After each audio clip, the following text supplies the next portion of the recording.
जोहार। ज़्यादातर लोगों का कहना है कि हमारी आदिवासी बेटियां गैर आदिवासी लड़कों को पसंद करती है और उन्हीं से शादी करना चाहती है और उन्हीं से शादी कर लेती है। ज़्यादातर लोगों को देखा जाता है कि जो लड़कियां नौकरी पेशा में रहती है वो गैर जातियों से शादी करती है और उनके जो पति देव रहते हैं वो पैर पसार के बेड में सोए रहते हैं और हमारी लड़कियां कमा करके खिलाती है और दूसरों को पालती है, ऐसे भी कहा जाता है। तो हमारी लड़कियां गैर आदिवासी के और भी बहुत सारा मैटर है कि ये भी कहा जाता है कि एक आदिवासी लड़की अगर गैर आदिवासी के पास जाती है तो हमारी जगह ज़मीन जितना भी है सब हड़पा जाता है। ये कि आदिवासी लड़की के नाम पे ज़मीन खरीदा जाता है और गैर आदिवासी लोग अपने मामा चाचा फूफा फूफू मौसा मौसी सबको उसी के नाम पे ज़मीन खरीद करके और फिर एक टोला मोहल्ला एक गांव बसा लेते हैं, ये कहते हैं। तो ये बात वाकई सच है कि ज़्यादातर ये देखने को मिलता है कि जो लड़कियां नौकरी पेशा में रहती है उनको आदिवासी लड़के पसंद नहीं आने लगते हैं। क्यों? अगर मेरे हिसाब से देखा जाए तो हमारे लड़के ज़्यादातर बेरोजगार हैं, कुछ करना पसंद नहीं करते। जहाँ शराब की बोतलें मिल जाए वहीं पड़ जाते हैं।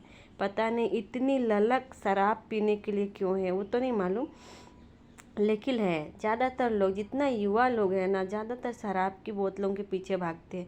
आप कहीं भी जाए अगर उन्हें शराब ना मिले तो वो थरथरा के ऐसे काँपेंगे जैसे उन्हें मिर्गी की बीमारी हो गई हो। अब हमारे युवा साथियों को इस बात के लिए दुख लगेगा कि हमने उन लोगों के बारे में गलत बोला कि उन्हें शराबी कहा।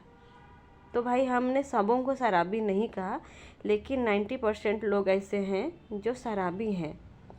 और बात रहा कि ये भी बात नहीं है, और जो लड़कियां कमाती है उन्हें पता नहीं क्या लगता है, हमें नहीं मालूम, लेकिन ऐसा होता है कि उन्हें हो सकता है उनके हिसाब से हमारे लड़के काले लगने लगते होंगे, पैसा कम लगने लगता होगा उन्हें, अपना जात धर्म के लोग अच्छे नहीं लगने लगते होंगे, अपना पैदाइशी में भी उन लोग को वो होता होगा कि हमने कैसा घर में आदिवासी परिवार में जन्म लिया, गैर आदिवासी में ही जन्मना चाहिए था, पैदा लेना चाहिए था शायद, और इसीलिए सोचते हैं कि चलो जन्म लिए तो क्या हुआ, लेकिन रह सकते हैं गैर आदिवासी के पास, ये सोच करके भी चली जाती है।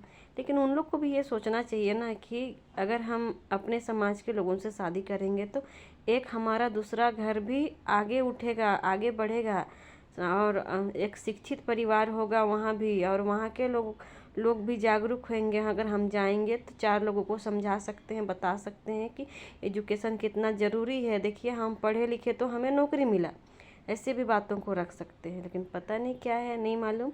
और एक बात ये है, भाई लोग तो बोल देते हैं कि हमारी लड़कियां गैर आदिवासी लड़कों को पसंद करते हैं, लेकिन हमारे लड़के भी कम नहीं हैं। हमारे लड़की भी अगर नौकरी पेशा में है ना तो हमारे लड़के, आदिवासी लड़के भी गैर आदिवासियों को ही पसंद करते हैं। क्यों? क्योंकि हमारी लड़कियां तो काली है ना, कहाँ सूट करेंगी ना उन लोग से।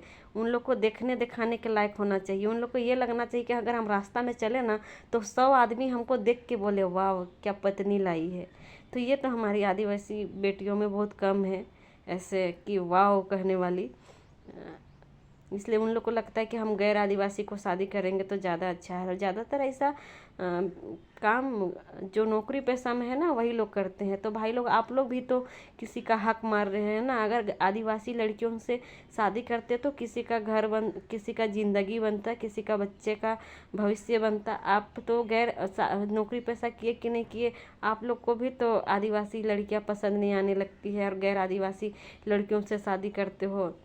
और उनको शादी करने में क्या दिक्कत होगा? उनके माँ बाप का दहेज बचता है। अभी के ज़माने में 10 लाख 15 लाख उन लोग को दहेज देना होता है, और हमारे आदिवासी में तो वो दहेज चलता नहीं है और वो दहेज उनको देना नहीं पड़ता है। तो अगर लड़का कमाऊ है तो जा बेटी तुम, गैर आदिवासी लोग भी भेज देते हैं और कोई वो नहीं, आपत्ति नहीं होता उन्हें, क्योंकि हमारे दामाद कमाने वाला है। तो हमारे भाई लोग भी तो गैर आदिवासी से शादी करते, तो उन्हें उनके लिए क्यों नहीं बोला जाता है कि तुम कमाने वाला है तो क्या तुम गैर आदिवासी से शादी कर लोगे? क्या मना कर पाओगे? देखिए एक आध बार समाज को सुधारने की कोशिश कीजिए। लेकिन हम कहते हैं कि हमारी जो भी बहनें हैं, मैं लड़की हूँ तो मैं लड़कियों के बारे में ही बात करूँगी ज़्यादा, कि हमारी जो बहनें हैं कृपया करके अपने जाति धर्म के लोगों से शादी कीजिए, ताकि आपका समाज आगे बढ़े और आगे उठे और विकास करे।